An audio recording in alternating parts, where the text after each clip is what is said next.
Everything is falling apart, and nobody's playing fair anymore.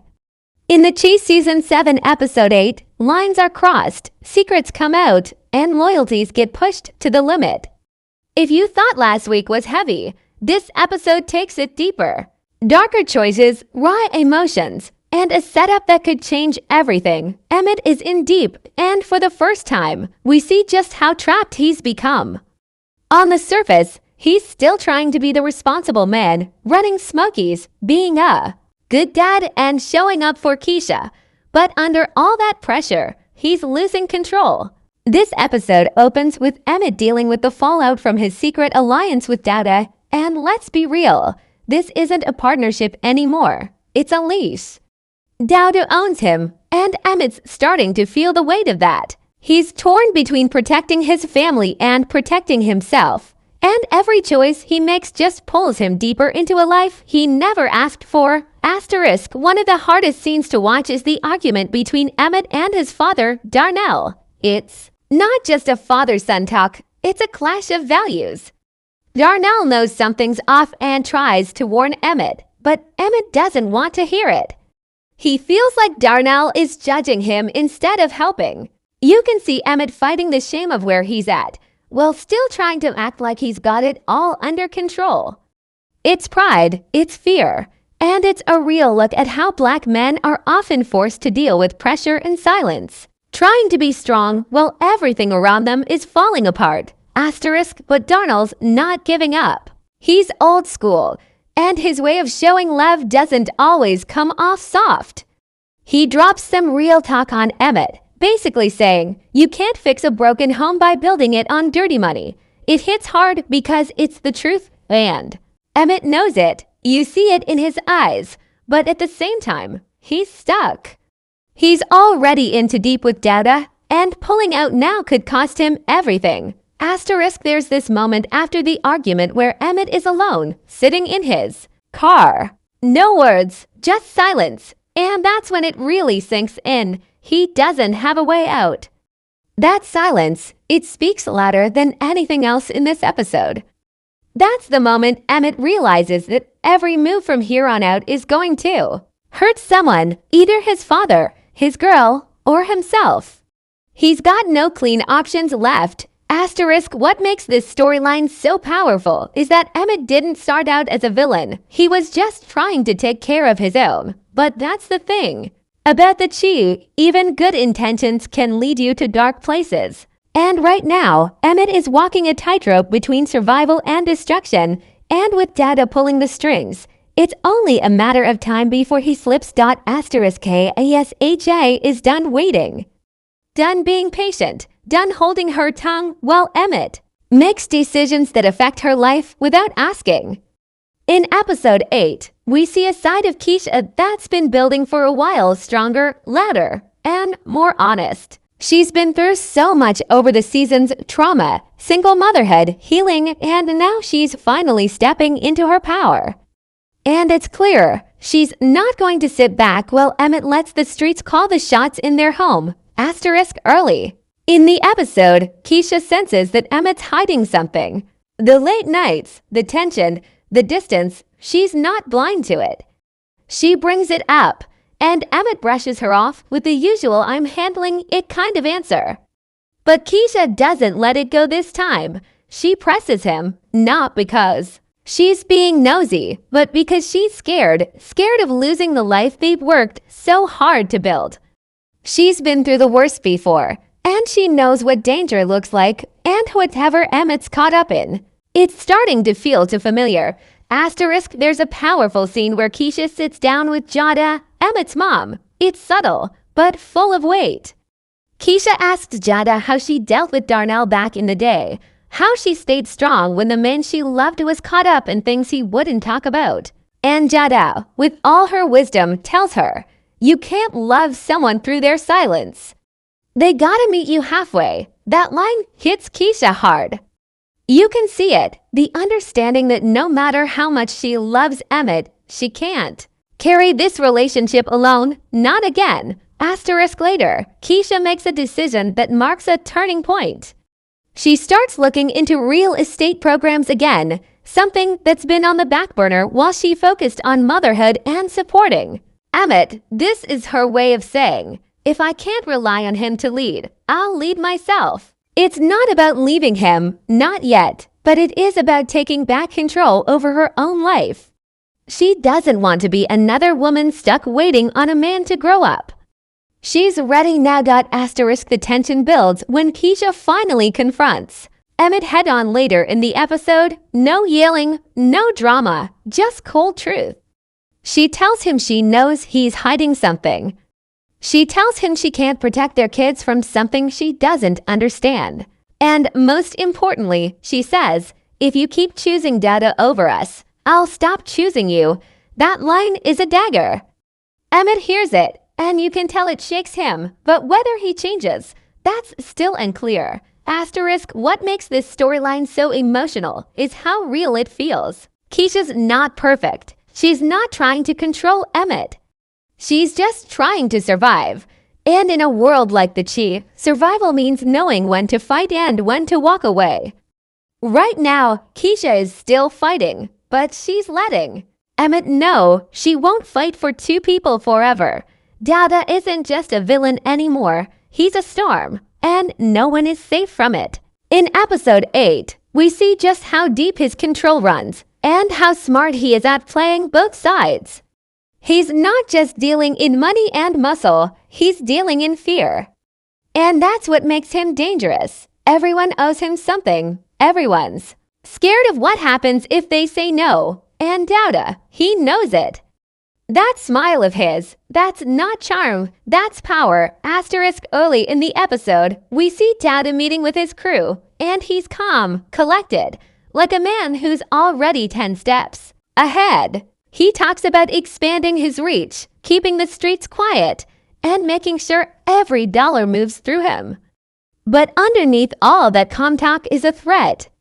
You either work with him, or you disappear. Simple. That's the kind of man Douda is. He doesn't raise his voice because his silence is scarier. One of the coldest moments in this episode is when Douda sends a message to someone who tried to back out of a deal. It's not just a beating. It's public. It's messy. And it's loud. He wants the whole block to know loyalty isn't optional. That scene isn't about violence. It's about control. He uses fear the way other men use money. And right now, Douda is rich in both, but the most chilling part. The way he talks to Emmett. Douda doesn't yell at him or threaten him directly. He just reminds him quietly that he gave him everything. Smokies, that's mine, your piece. I let you have it, your safety. I provide it. It's not a deal anymore. It's a trap. Emmett knows it, and Douda knows he knows. That's the game, and Emmett, he's running out of moves.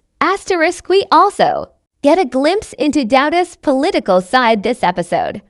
He's putting money into campaigns, pulling strings behind the scenes. Remember Victor? Yeah, Douda's got his eye on him too.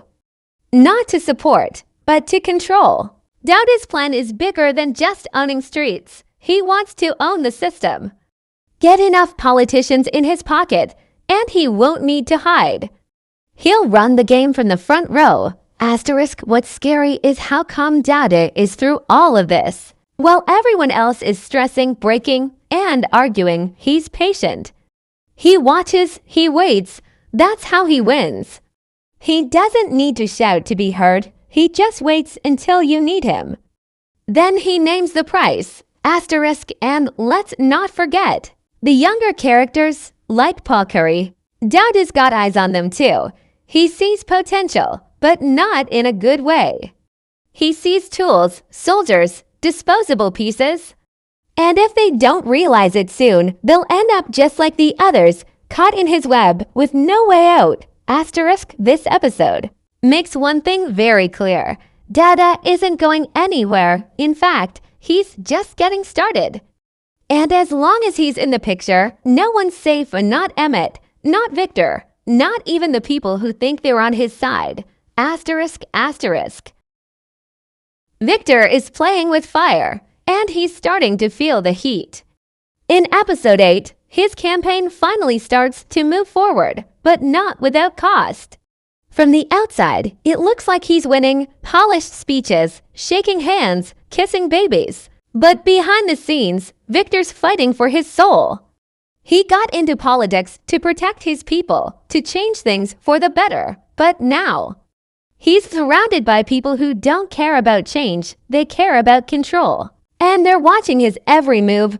There's a key moment where Victor sits with a political donor who offers him more than money. He offers protection, influence, but the price? Silence. If Victor wants the backing, he has to drop the talk about police reform. He has to stop calling out corruption. Basically, he has to stop being the man his community respects and become just another suit. You can see the struggle on his face. He's being asked to trade integrity for power, and the worst part, he's tempted. It doesn't help that doubt is still lurking in the background. We find out he's funding a few of Victor's enemies, quietly, carefully. He's not trying to stop Victor, not yet. He's trying to shape him, to mold him into someone who can win, but owe everything to Douda when he does. It's a long game, and Victor is just starting to realize he might be a pawn in someone else's plan. Meanwhile, Papa continues to be one of the most emotional threads of the show. After the loss of his father, he's been on a journey that's more spiritual than political, but no less intense. In this episode, Papa goes to a community event at the church, trying to reconnect with his faith, his people, and his purpose. But grief doesn't leave quietly. He has a conversation with an old preacher who tells him something real. Faith doesn't make pain disappear. It helps you walk through it. Papa is trying to be a leader in his own way, for his friends, for himself. But he's still haunted by guilt and confusion. His storyline may not have shootouts or politics, but it's just as heavy. He's learning that healing isn't a straight line. It's messy. And sometimes, the strongest thing a young man can do is cry, question, and still get back up the next day. Then comes the final scene, the cliffhanger that changes everything. It's nighttime. Emmett gets a call, unknown number. He answers. No words, just breathing. Then a familiar voice, soft, calm, dangerous. It's Douda. He says, "We need to talk now." Cut to black. It's a short moment, but it sends a loud message to whatever Douda wants. It's not good. This isn't a friendly check-in. It's a threat. Emmett's time is up, and next episode, something's going to break. Whether it's his loyalty, his family, or his life, we don't know. But one thing's for sure, nothing is safe anymore. And that's where episode 8 leaves us, full of tension, full of pressure, and no clear way out. Victor's stuck between politics and the people. Kiesha's choosing herself. Papa's trying to heal. And Emmett, he's about to face the cost of every choice he's made. Asterisk, if you're feeling that ending like we are, drop your thoughts in the comments. Who's going to make it through this season alive? And who's going to lose it all? Asterisk, and don't forget, episode 9's coming. And if episode 8 taught us anything, it's that nobody walks away clean. Asterisk, so here's where we're at. Emmett's hanging by a thread, stuck between the streets and his family. Kiesha's rising, stronger than ever, but one step away from walking away for good. Victor's campaign is gaining traction, but he's losing pieces of himself along the way. Papa's trying to find peace, even if the pain keeps knocking on his door. And Douda, he's in full control, quiet, patient, dangerous. Watching everything, moving pieces, like a chessboard, and everyone else is just trying to survive. Asterisk, episode 8 wasn't just about action, it was about pressure. Every character is being tested, their values, their loyalty, their limits. And what's wild is, nobody is completely wrong, but nobody is fully right either. That's what makes the Chiefs so powerful. It's real, messy, complicated, just like life on the South Side. Asterisk, this episode didn't give us answers, it gave us tension. It gave us cracks in relationships, silent threats, and a final scene that feels like a storm is about to hit. If you're like me, you're already wondering, what's Douda really planning? Is Emmett going to make it out without losing everything? And who's going to break first, Victor under the pressure, or Kiesha walking out the door, asterisk the streets? Are talking, the walls are closing in, and episode 9. That's where it's all going to explode.